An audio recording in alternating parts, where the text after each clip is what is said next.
अ, नमस्कार, मैं लोकेश सिंह राजकीय आईडीएसईबी के बरेली से। मैं आज का प्रसंग आपके सामने लेके आया हूँ, जिसमें टॉपिक है basic electricity, basic electronics, charging circuit operation of the alternator, regulator unit and starter motor. तो आज की टॉपिक हम स्टार्ट करते हैं।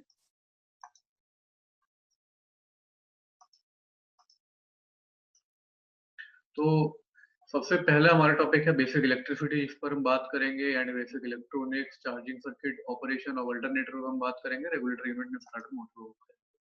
तो सबसे पहले हमारा क्या है बेसिक इलेक्ट्रिसिटी होता क्या है? तो विद्युत आवेशों की मौजूदगी, जैसे विद्युत आवेश किसी भी की जगह मौजूद हो, जैसे कि इलेक्ट्रिक वायर में हमारे विद्युत आवेश मतलब इलेक्ट्रिक चार्ज मौजूद होते हैं।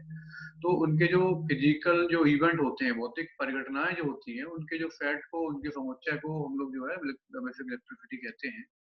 बेसिक इलेक्ट्रिसिटी को न तो हम छू सकते हैं और ना ही हम इसको देख सकते हैं। इस प्रकार से हवा होती है हमारी, जिसको हम छू नहीं सकते, देख नहीं सकते, केवल महसूस किया जा सकता है। उसी प्रकार से हमारा विद्युत इलेक्ट्रिसिटी होती है। तो विद्युत इलेक्ट्रिसिटी को समझने के लिए हमें कुछ और मुख्य परिभाषाओं की आवश्यकता होगी, तो उन परिभाषाओं के बारे में हम पहले बात करेंगे। तो सबसे पहली हमारी जो परिभाषा है पदार्थ, जिसे हम मटेरियल कहते हैं। तो पदार्थ कोई भी चीज़ हमारे आस-पास, हम जिस जिन चीज़ों को देखते हैं, हमारे पास आस-पास कोई भी चीज़ जो हमारी स्पेस घेरती है, जिसका अपना भार होता है, वो हमारा पदार्थ है।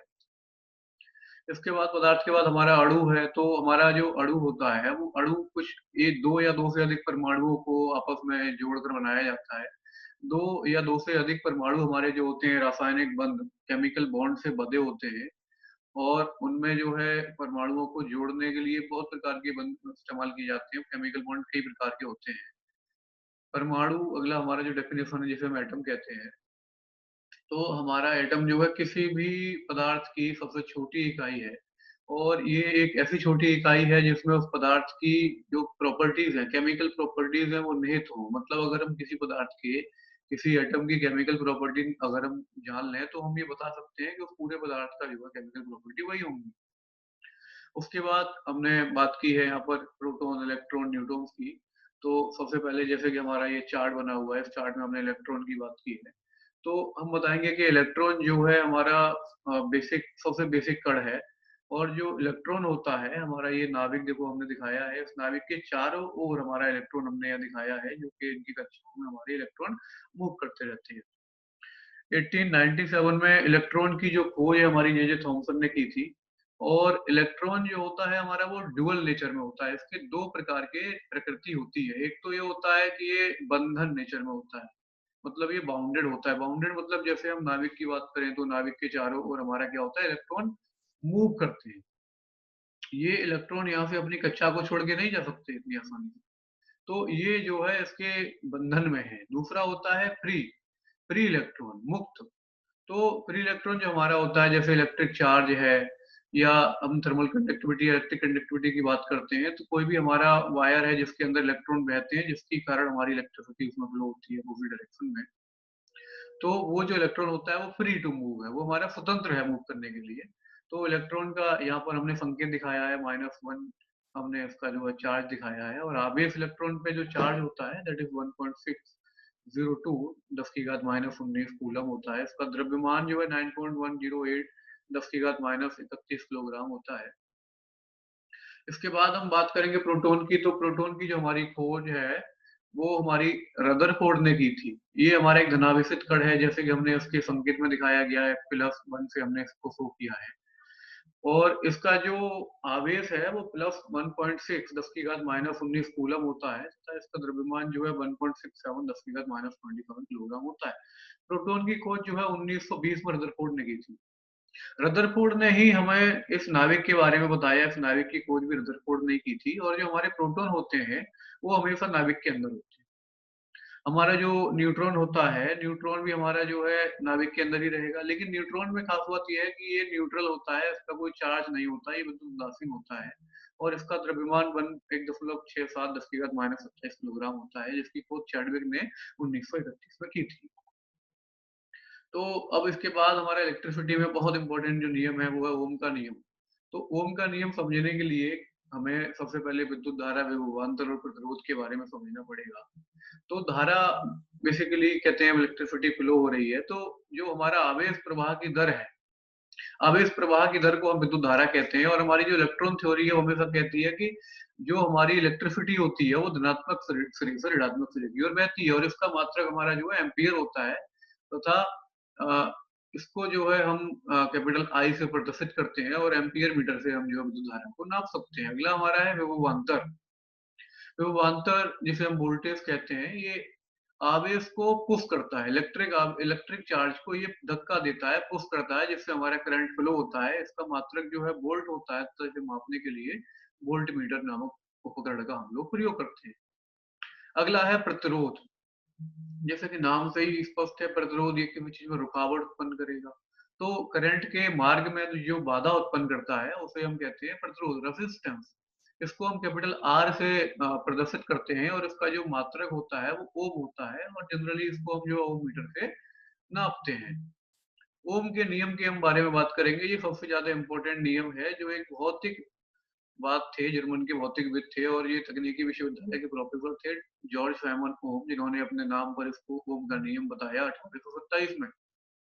तो ये कहते हैं इनके अनुसार, जो ओम के नियम के अनुसार, अगर भौतिक अवस्थाएं स्थिर रखी जाएं, जैसे ताप, दाब, ये सब अगर हम स्थिर रखें, तो किसी प्रतिरोध के सिरों के बीच उत्पन्न जो विभवांतर होगा, उससे प्रवाहित धारा उसके समानुपात होगी। मतलब जो विभवांतर होगा V, that will be directly proportional to I, जैसे हमने यहाँ पर ये रेड कलर से दिखाया गया है। तो इस प्रोपोर्शनलिटी साइन को हटाएंगे तो एक कांस्टेंट आएगा, जैसे हम जो है प्रतिरोध कहते हैं। यहाँ से आर की वैल्यू अगर हम ज्ञात करेंगे तो आर बराबर बी अपॉन आई हो जाएगा, जो कि कांस्टेंट रहेगा। यहाँ पर बी हमारा विभवांतर है, आई हमारा प्रतिरोध है, आर हमारा प्रतिरोध है, आई हमारा करंट है। हमें पहले ही हमने ऊपर डिस्कस किया कि विभवांतर का मात्रक वोल्ट होता है, प्रतिरोध का मात्रक हमारा ओम होता है, और करंट का मात्रक विद्युत धारा होती है। हम अब इससे ये स्पष्ट तौर पे कह सकते हैं कि वी, आर और आई में तीन चीजें हैं। इनमें से कोई भी दो चीजें अगर हमें पता है, तो हम तीसरी चीज आराम से ज्ञात कर सकते हैं। उसको दिखाने के लिए हमने यहाँ पर तीन एग्जांपल लिए हुए हैं। तो पहले एग्जांपल में हमने देखा कि बी की वैल्यू हमें ज्ञात नहीं है। यहाँ पर 8 ओम का एक प्रतिरोध लगा हुआ है, और विद्युत धारा इसमें जो है 5 एम्पियर की फ्लो हो रही है। तो बी बराबर आर इंटू आई, 8 गुणा 5 40, इसका जो है वोल्ट हमारा बिंदु निकल के आ जाएगा। इसमें वोल्टेज दिया हुआ है, प्रतिरोध दिया हुआ है, बट करंट नहीं दिया हुआ। तो बी बराबर आर इंटू आई करेंगे तो आई बराबर हो जाएगा बी बट्टे आर। तो 10/5 यहाँ से 2 एम्पियर की विद्युत धारा इस सर्किट में हमें निकल के आ जाएगी।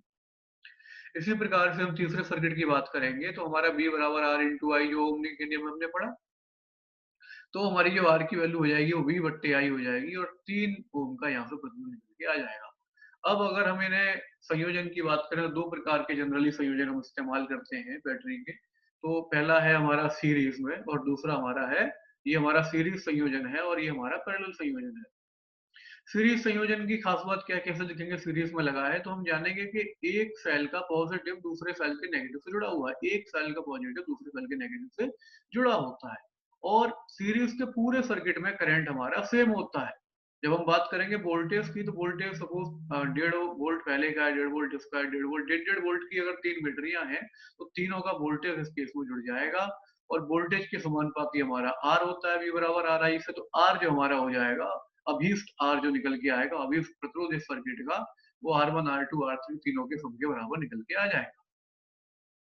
जब हम बात करेंगे बैटरी हमारी जो पैरेलल में होगी, तो पैरेलल में क्या होता है, हमारा वोल्टेज सेम होता है। जिस प्रकार से हमारा करंट सेम होता है सीरीज में, उसी प्रकार से पैरेलल में हमारा वोल्टेज सेम होता है। तथा विद्युत धारा सपोज I1 इसकी है, I2 इसकी है, I3 हमारा तीसरे इसकी बैटरी की है, तो विद्युत धारा हमारी यहाँ जुड़ जाएंगी। पैरेलल में हम ध्यान रखेंगे विद्युत धारा जुड़ेंगी, और हमारे सीरीज में आपके वोल्टेज जुड़ेंगे।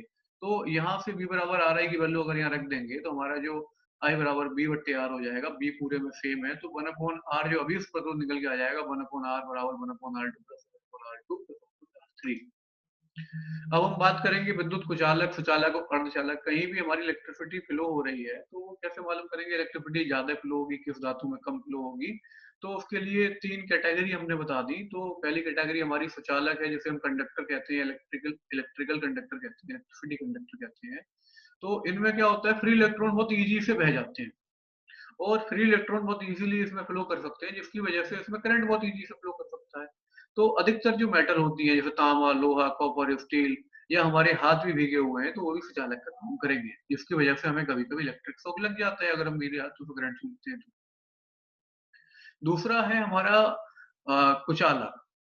तो हमारे जो कुचालक है उन्हें हम इंसुलेटर कहते हैं। ये तुलनात्मक रूप से इसमें विद्युत धारा का प्रभाव बहुत कम होता है। ये विरोध करते हैं विद्युत धारा के प्रभाव की।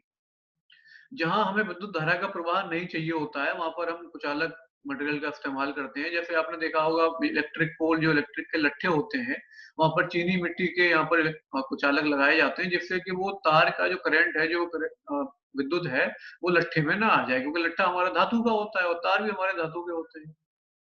तो इनमें धातु क्या कहते हैं, इनमें बहुत कम जो है हमारा इलेक्ट्रिसिटी का फ्लो होता है। इसके उदाहरण दिए हुए हैं, सूखी हुई लकड़ी हो गई, बेकेलाइट हो गई, एस्बेस्टस, चीनी मिट्टी, कागज, पीवीसी आदि।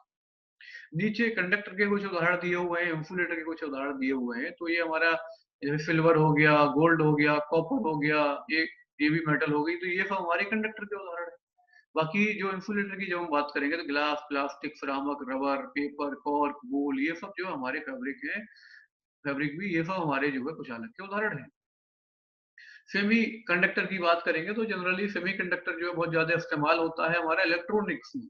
इसमें क्या होता है कि इसमें हमें जो चालकता होती है, इसमें जो कंडक्टिविटी होती है वो सुचालक से तो कम होती है बट कुचालक से ज्यादा होती है। इसमें आपेक्षिक प्रतिरोध जो होता है 10 की घात -5 से 10 की घात 5 ओम मीटर के बीच में होता है। Silicon, germanium, cadmium, sulphide, gallium, arsenide इत्यादि इसके उदाहरण है। अब हम बात करेंगे विद्युत स्पर्शघात। तो हमारे, क्योंकि हम कार्यशाला से डील करते हैं, हमारे सभी आईटीआई में कार्यशाला होती है, तो इसमें हमें बहुत ज़रूरी है ये जानना कि विद्युत स्पर्शघात क्या होता है। तो कहीं भी जैसे विद्युत स्पर्शघात के लिए हम समझेंगे कि कहीं भी इलेक्ट्रिसिटी के कोई भी वायर हमारे नंगे तार वर्कशॉप में या कहीं भी या स्विच में कहीं से शॉर्टेज हो रही है, तो वो जो करंट होता है हमारा शरीर की त्वचा, मांसपेशियाँ, बाल आदि से होकर शरीर में आ जाता है। क्योंकि हम अर्थ के संपर्क में होते हैं, इसलिए उसको सर्किट को पूरा होने के लिए जो है जगह मिल जाती है और जो है उससे कभी-कभी जो है मौत भी हो सकती है। धारा हमारी 2 प्रकार की होती है। अगला टॉपिक हमारा धारा है। तो हमारा वर्कशॉप में या कहीं भी घरों में हमारा जैसे अल्टरनेटिंग करंट इस्तेमाल होता है पूरे हिंदुस्तान में 50 हर्ट्ज की हम लोग आवृत्ति की प्रत्यावर्ती धारा का इस्तेमाल करते हैं। तो ये 2 प्रकार की होती है। जो हमारा अल्टरनेटिंग करंट होता है वो साइन वेव की तरह हमारा इसमें दिखाया, लगातार इसका मैग्नीट्यूड प्लस माइनस होता है। जो डायरेक्ट करंट होता है, डायरेक्ट करंट हमारा क्या होता है, इसका मैग्नीट्यूड सेम होता है। तो बहुत जगह हमें डायरेक्ट करंट की आवश्यकता होती है, बहुत जगह हमें अल्टरनेटिंग करंट की आवश्यकता होती है। तो घरों में हम लोग अल्टरनेटिंग करंट इस्तेमाल करते हैं और हमारा जैसे ऑटोमोबाइल व्हीकल हो गया, उसमें लाइट जलाने के लिए और भी कामों के लिए हम जो है डायरेक्ट करंट का इस्तेमाल करते हैं। बेसिक इलेक्ट्रॉनिक्स की बात करेंगे तो, क्योंकि बेसिक इलेक्ट्रॉनिक्स आजकल ऑटोमोबाइल गाड़ियों में इस्तेमाल होता है, हमारा जो इलेक्ट्रॉनिक कंट्रोल यूनिट होता है, ईसीयू, ये सब चीजें आजकल इलेक्ट्रॉनिक्स के माध्यम से सेंसर लगे होते हैं, इसलिए हमें बेसिक इलेक्ट्रॉनिक्स की ऑटोमोबाइल में होने के बावजूद भी जानना बहुत आवश्यक है। इलेक्ट्रॉनिक्स, रेडियो और टेलीविजन आदि जो है इलेक्ट्रिसिटी के सामान्य सिद्धांतों का प्रयोग करते हैं। बेसिकली क्या है कि इलेक्ट्रिकल जिस चीज को डील नहीं कर सकती, उससे और छोटी चीजों को हम लोग इलेक्ट्रॉनिक्स में डील करते हैं। जिसमें इलेक्ट्रिक धाराओं को हम लोग नियंत्रित नहीं कर सकते, उनमें हम लोग इलेक्ट्रॉनिक्स की बात करेंगे। क्योंकि इलेक्ट्रॉनिक्स में क्या होता है, माइक्रोचिप होती है, ट्रांजिस्टर होता है, बहुत सारे घटक होते हैं। इलेक्ट्रॉनिक्स नाम मूल रूप से इलेक्ट्रॉन से लिया गया है, जो न दिखाई देने वाला इलेक्ट्रिसिटी का बहुत छोटा हिस्सा है। ये सभी पदार्थों में लगभग विद्यमान होता है। तो इलेक्ट्रॉनिक्स के कुछ अवयवों की बात करेंगे हम, जिन विभिन्न अवयवों का उपयोग करके इलेक्ट्रॉनिक का जो सर्किट होता है, जो परिपथ होता है, जैसे कि ऑसिलेटर हो गया, प्रवर्धक हो गया, पावर सप्लाई हो गई, इन सबको ये इन सबको हम लोग इलेक्ट्रॉनिक अवयव कहते हैं। ये हमारे 2 सिरे के हो सकते हैं, 3 सिरे के हो सकते हैं, 3 से अधिक सिरे के हो सकते हैं। इनको सोल्डर करके या किसी अन्य विधि से सर्किट में हम लोग जोड़ते हैं। प्रतिरोध हो गए, प्रेरकत्व हो गए, संधारित्र, डायोड, ट्रांजिस्टर, मॉसफेट, आईजीबीटी, ये सभी हमारे इलेक्ट्रॉनिक्स के प्रमुख अवयव हैं। तो हम प्रतिरोध की बात करेंगे, सबसे ज्यादा इस्तेमाल होना, कॉमन इस्तेमाल होने वाला जो है हमारा इलेक्ट्रॉनिक का अवयव जो है प्रतिरोध या रजिस्टर, इसे रजिस्टर बोलते हैं। इसमें क्या हमेशा 2 सिरे होते हैं, जैसे डायग्राम में आप देख रहे हैं, सभी के ये देखो 5 सेंटीमीटर के स्केल में हमने दिखाया है, काफी छोटे होते हैं। इन सबके 2-2 सिरे हैं केवल, और ये जनरली हमारा बी बराबर आर आई को फॉलो करते हैं। इनके अंदर ऊष्मा उत्पन्न हो जाती है, जिसकी वजह से ये प्रतिरोधक ओम के नियम का पालन करते हैं। उसके बाद हम बात करेंगे डायोड। डायोड एक ऐसी युक्ति है जिसमें धारा जो है एक दिशा में बहती है। तो जहाँ हमें एक ही डायरेक्शन में करंट चाहिए वहां पर हम लोग डायोड का प्रयोग करते हैं। अधिकांशतः डायोड दो स्रो वाले अगर होते हैं, जैसे कि हमने नीचे दिखाए गए हैं। ये हमारा डायोड है, ये हमारा एलईडी डायोड है, ये फोटो डायोड है, ये शॉर्टकी डायोड है, इंटरनल डायोड है, ये बैरिकेप है, ये हमारा जेनर डायोड है, और ये हमारा टीवी है, transient voltage suppression diode. Diode कई तरह के होते हैं, लेकिन इनकी सबकी एक खास बात ये होती है कि धारा को ये बहुत कम प्रवाह के साथ एक डायरेक्शन में बह देती है। जिस डायरेक्शन में धारा हमें नहीं नहीं मतलब फ्लो कराना होता है, उस डायरेक्शन में प्रतिरोध बढ़ जाता है और दूसरी डायरेक्शन में प्रतिरोध कम हो जाता है। अगले हमारे ट्रांजिस्टर है। ट्रांजिस्टर एक अर्धचालक युक्ति है, मतलब सेमी कंडक्टर पर ये काम करते हैं। ये ट्रांजिस्टर जो होते हैं मुख्यतः जो है एम्पलीफायर, इलेक्ट्रॉनिक स्विच आदि के रूप में प्रयुक्त किए जाते हैं। कुछ लोग इसे 20वीं शताब्दी की सबसे महत्वपूर्ण खोज मानते हैं। ट्रांजिस्टर का उपयोग अनेक प्रकार से होता है। इसे प्रवर्धक, स्विच, वोल्टेज नियामक आदि बनाने में किया जाता है। पहले जो कार्य ट्रायोड से किए जाते थे, अधिकांश वो अब ट्रांजिस्टर से हम लोग करते हैं। इसका उपयोग एम्पलीफायर में बहुत मुख्य रूप से किया जाता है। ट्रांजिस्टर दो प्रकार के होते हैं, बीजेटी या द्विध्रुवी ट्रांजिस्टर, और होता है फील्ड इफेक्ट ट्रांजिस्टर। तो बीजेटी भी हमारे दो प्रकार के होते हैं, NPN and PNP. Field effect भी हमारे दो प्रकार के होते हैं, जेफेड एंड मॉसफेट। उसके बाद हमारा जो अगला टॉपिक है, that is the charging circuit operation of the alternative regulator unit. इसमें हमें चार्जिंग सर्किट ऑपरेशन के बारे में जानना है अल्टरनेटर के। तो सबसे पहले हमें ये जानकारी होनी चाहिए कि अल्टरनेटर क्या है।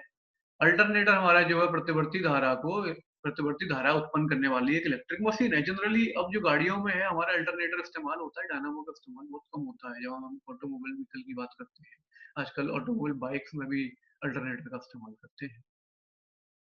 तो ये हमारा क्या होता है, ये प्रत्यावर्ती धारा उत्पन्न करता है। इस प्रत्यावर्ती धारा को हम लोग रेक्टिफायर की मदद से जो है डायरेक्ट करंट के रूप में कन्वर्ट करते हैं और उसको ऑटोमोबाइल में इस्तेमाल करते हैं। जैसे कि हमने भी बताया कि हम जो ऑटोमोबाइल में है हमें डायरेक्ट करंट ही चाहिए, क्योंकि ऑटोमोबाइल के उपकरण डायरेक्ट करंट पर ही काम करते हैं। हमें घरों की बिजली होती है वो हमारे एसी करंट पे काम करती है। ऑटोमोबाइल के जो पार्ट्स होते हैं हमारे, वो डायरेक्ट करंट पे ही काम करते हैं। तो अल्टरनेटर का हमने एक डायग्राम दिखाया गया है। उसके बाद इसका एक्सप्लोडेड व्यू दिखाया गया है, जिसमें एक पुली है, ये पुली हमने यहाँ दिखाई गई है। फिर ड्राइव एंड सील है, जो हमारा उसके नीचे एक रोलर बियरिंग लगा होता है, उसके नीचे एक रोटर लगा होता है, उसके आगे रोटर हमारा जो होता है एक बियरिंग के सहारे स्टेटर के अंदर लगा होता है। ये घूमता है स्टेटर के अंदर। रोटर में ही हमारा ईएमएफ जनरेट होती है, जिससे स्टेटर हमारा जो है हमारा प्रत्यावर्ती धारा को उत्पन्न करता है। कलेक्टर रिंग हमारी यहाँ एंड में लगी होती है। ये हमारा रेक्टिफायर होता है। रेक्टिफायर का काम हमारा यहाँ पर ये है कि प्रत्यावर्ती धारा जो कि हमारी रोटर जब स्टार्टर के अंदर घूम रहा है तो उत्पन्न हो रही है, उसको ये डीसी करंट में कन्वर्ट करता है। रेगुलेटर यूनिट का काम है कि जिस हमें वोल्टेज की धारा चाहिए, जिस वोल्ट की धारा चाहिए, उस वोल्ट में हमें ये धारा देता है। तो ये हमने सर्किट बनाया है चार्जिंग सर्किट ऑपरेशन अल्टरनेटर को समझने के लिए। तो इसके कुछ मुख्य भाग है जिन्हें हम जानेंगे। सबसे पहले बैटरी है। बैटरी का एक हिस्सा हमारा जो है नेगेटिव वाला हिस्सा जो अर्थ में लगा होता है। बैटरी के आगे हमने मैन फ्यूज लगाते हैं। जैसे ही हमने ये मैन फ्यूज हमारा यहाँ से जुड़ जाएगा, यहाँ से जुड़ता हुआ जाता है। जैसे ही हम इग्निशन की को हम लोग क्या करते हैं, ऑन करते हैं, तो इग्निशन की को ऑन करने से क्या होता है, हमारा इग्निशन की को ऑन करने से हमारा चार्जिंग सर्किट इंडिकेटर में हमारी इलेक्ट्रिक ये डीसी करंट जाता है, जिससे हमारा क्या होता है, चार्जिंग सर्किट लाइट जल जाती है। तो हम देखते हैं कि गाड़ी में जैसे ही हम लोग चाबी लगाते हैं, इग्निशन ऑन करते हैं, तो हमारा क्या होता है, गाड़ी में एक लाइट जल जाती है। इसका मतलब ये है कि गाड़ी का हमारा चार्जिंग सर्किट ऑपरेशन पूरा, चार्जिंग सर्किट जो है पूरी तरह से काम कर रहा है। तो यहाँ से ये करंट वोल्टेज रेगुलेटर में जाता हुआ हमारा रोटर में जाता है, जिससे रोटर हमारा क्या होता है, इसमें ईएमएफ जनरेट होना स्टार्ट हो जाता है। ईएमएफ जनरेशन का काम हमारा रोटर का होता है। अब जैसे ही हम लोग स्विच ऑन करेंगे गाड़ी का, तो क्या होता है, स्विच ऑन करने की वजह से जो हमारा ये पॉजिटिव हो रहा था, ये अब नेगेटिव में कन्वर्ट हो जाएगा और ये लाइट हमारी ये बंद हो जाएगी और हमारा रोटर जो है अब घूमना स्टार्ट हो जाएगा। किसके अंदर, स्टेटर के अंदर। जब रोटर स्टेटर के अंदर घूमेगा तो इसमें करंट जनरेट होगा, क्योंकि रोटर ईएमएफ देगा। ये करंट जो जनरेट होगा वो हमारा क्या होगा, एसी करंट। ये तीन तारों से हमने दिखाया है, एसी करंट यहाँ पर होगा। यहाँ पर रेक्टिफायर लगा हुआ है जो इस एसी करंट को डीसी करंट में कन्वर्ट करके आगे भेजता है। यहाँ पर हमें जो ऑटोमोबाइल के लिए करंट चाहिए वो 14.2 से लेकर 14.8 वोल्ट की ही हमें धारा की आवश्यकता होती है। अगर इससे ज्यादा धारा होगी या इससे कम धारा होगी तो उसके लिए हम क्या करेंगे, तो उसके लिए हमने वोल्टेज रेगुलेटर यूनिट लगाया हुआ है। ये क्या करती है वोल्टेज रेगुलेटर यूनिट, सपोज करें हमने गाड़ी की जो है आरपीएम बढ़ा दी, गाड़ी के इंजन की स्पीड बढ़ा दी, उससे क्या होगा, हमारा रोटर की स्पीड बढ़ जाएगी। और रोटर की स्पीड बढ़ने की वजह से हमारा यहाँ पर करंट ज्यादा जनरेट होगा, एसी करंट। तो एसी करंट को रेक्टिफायर बदल आगे बढ़ाएगा। तो जो 14.2 से लेके 14.8 के वोल्ट से अधिक का जो धारा होगी, उस वोल्टेज को हम लोग यहाँ शिफ्ट कर लेते हैं, विद्युत वोल्टेज रेगुलेटर यूनिट में चली जाती है, और आगे हमारी 14.2 हमारी इसी रेंज का वोल्टेज जो है हमें आगे ट्रांसफर करते हैं। सपोज करिए अगर इंजन की स्पीड कम करेंगे तो रोटर की स्पीड कम हो जाएगी, रोटर की स्पीड कम होने से क्या होगा, फिर धारा कम जनरेट होगी और हमें अधिक धारा की आवश्यकता है। तो यहाँ से वोल्टेज रेगुलेटर यूनिट पुनः इसको कुछ धारा सप्लाई कर देगा, पुनः इसको कुछ डीसी करंट सप्लाई कर देगा, जिससे रोटर की स्पीड बढ़ जाएगी और हमें इसी रेंज की वोल्टेज मिलेगी जिस रेंज की वोल्टेज हम चाहते हैं। अच्छा, मेन रीजन क्या है इस रेंज की वोल्टेज को हासिल करने का, क्यों चाहते हैं हम, क्यों, क्योंकि हमारे ऑटोमोबाइल में जितने भी उपकरण लगे हुए हैं, जैसे लाइट हो गई, इंडिकेटर हो गया, और जो भी विद्युत जनित उपकरण है उसमें इलेक्ट्रिक में चलने वाले, उनके लिए हमें इतनी ही वोल्टेज चाहिए, जिससे अधिक वोल्टेज पे वो खराब होने का खतरा हमारा रहता है। तो ये हमारा चार्जिंग सर्किट ऑपरेशन हुआ अल्टरनेटर का और रेगुलेटर यूनिट का। इसके बाद हमारा जो लास्ट टॉपिक है वो है स्टार्टर मोटर या इंजन स्टार्टर। तो आजकल हम लोग स्टार्टर मोटर हमारी गाड़ियों में लगा होता है। पुराने जमाने में हमने देखा है कि जैसे टेम्पो या कुछ और गाड़ियों में रस्सी बांध के उसके स्टार्टिंग के कुछ चक्कर खींच के हम करते हैं पूरे, जिससे कि हमारा इंजन स्टार्ट होता है। इसकी क्या आवश्यकता है? इसकी आवश्यकता हमें इसलिए है, क्यों? क्योंकि हमारी गाड़ी जो भी चलती है उसमें हमारी गाड़ी के जो साइकिल होती है उसमें 4 स्ट्रोक होते हैं एक साइकिल में। हमारा सक्शन स्ट्रोक होता है, कंप्रेशन स्ट्रोक होता है, तीसरा हमारा पावर या उसको एग्जॉस्ट स्ट्रोक, पावर या एक्सपेंशन स्ट्रोक भी बोलते हैं, और लास्ट हमारा होता है एग्जॉस्ट स्ट्रोक। तो हमें गाड़ी में जो पावर मिलती है गाड़ी को चलाने के लिए, वो हमें मिलती है केवल पावर स्ट्रोक में। तो बाकी स्टार्टिंग के सक्शन और कंप्रेशन स्ट्रोक चलाने के लिए हमें कहीं से तो पावर चाहिए। तो उस पावर के लिए हमें ऑटोमोबाइल व्हीकल में हम लोग जो है लगाते हैं इंजन स्टार्टर या स्टार्टर मोटर इसको बोलते हैं। तो ये एक डायग्राम दिखाया गया है। ये कई प्रकार की हो सकती है, न्यूमेटिक हो सकती है, इलेक्ट्रिक हो सकती है, एयर कंप्रेस्ड एयर से चलने वाली होती है, हाइड्रोलिक हो सकती है। अधिकतर जो है वो डीसी करंट में चलने वाली, मतलब इलेक्ट्रिक से चलने वाली ही बनती है। तो ये एक डायग्राम दिखाया गया है जिसमें नीचे मोटर लगी हुई है, ऊपर हमारा एक सोलेनोइड लगा हुआ है। तो समझते हैं इसको। तो ये इसका एक एक्सप्लोडेड व्यू हमने यहाँ दिखाया गया है। तो पहला हमारा पार्ट है जो मैन हाउसिंग है। दूसरा हमारा ये फ्लाईव्हील है जिसमें ये पिनियन लगा हुआ है, ये गियर से लगेगा, जिससे ये गियर हमारा जो होता है, जो फ्लाई ये हमारा पिनियन है, ये फ्लाईव्हील में जुड़ेगा नीचे, और फ्लाईव्हील हमारा क्रैंक शाफ्ट में जुड़ा होता है जिससे हमारा इंजन चलता है। तीसरा हमारा आर्मेचर है जो करंट जनरेट करेगा। यहाँ पर छठा की बात कर लेते हैं ऊपर। छठा हमारा सोलेनॉइड है। चौथा हमारा फील्ड कॉइल है, और पांचवा हमारा ब्रूफ कैरियर है। और ये पहला तो हमारा हो ही गया जो हमारा मेन हाउसिंग है, ये और दोनों मिलकर मेन हाउसिंग बनाते हैं। तो स्टार्टिंग सर्किट की बात करते हैं, हमें मेनली इसका सर्किट जानना है स्टार्टर मोटर का। तो हमने ये स्टार्टर मोटर दिखाया है पहले, और दो दो डायग्राम दिखाए हैं। तो पहले ही हमारा ये तब है जब हमने ऑन नहीं किया है, दूसरा हमारा ऑन होने के बाद है। तो हम देखेंगे ये ऊपर हमारा सोलेनॉइड है जिसमें आयरन की कोर होती है, और नीचे हमारा क्या है, मोटर या स्टार्टर मोटर। तो इसमें देखिए जैसे ही हम ये स्विच ऑन करेंगे तो सोलेनॉइड हमारा पीछे भागता है, जैसे इसमें दिखाया गया है। तो सोलेनॉइड का एक करेक्टर होता है, इसमें आयरन की कोर होती है ना, क्योंकि क्योंकि स्विच हमने ऑन किया, ये पीछे भागेगा, पीछे भागने से जो शॉर्टिंग स्विच है ये कंप्लीट हो जाता है सर्किट। तो यहाँ से ये शॉर्ट हो जाता है और ये हमारी मोटर जो है चल जाती है, और हमें मोटर में आरपीएम मिलना स्टार्ट हो जाता है। इसके पीछे होने से यहाँ पर एक कॉर्क लगी होती है, जो यहाँ पर ये रेड, वो ब्लैक और व्हाइट कलर का ये दिखाया गया यहाँ पर। जब ये सॉलिनॉइड पीछे जाएगा तो हमारी फोक को पीछे खींचेगा, और नीचे का हिस्सा आगे चला जाएगा, जो हमारा जो ये पिनियन लगा हुआ है या गियर लगा हुआ है, इसको ये आगे खींच के फ्लाईव्हील के साथ मैश कर देगा, जैसे इस डायग्राम में दिखाया। तो अब क्या होगा, अब हमारा जो स्टार्टर है ये जिस स्पीड पर घूमेगा उसी स्पीड पर हमारा ये फ्लाईव्हील घूमना स्टार्ट हो जाएगा। अच्छा, इसके लिए पावर हमें बैटरी में चाहिए होती है।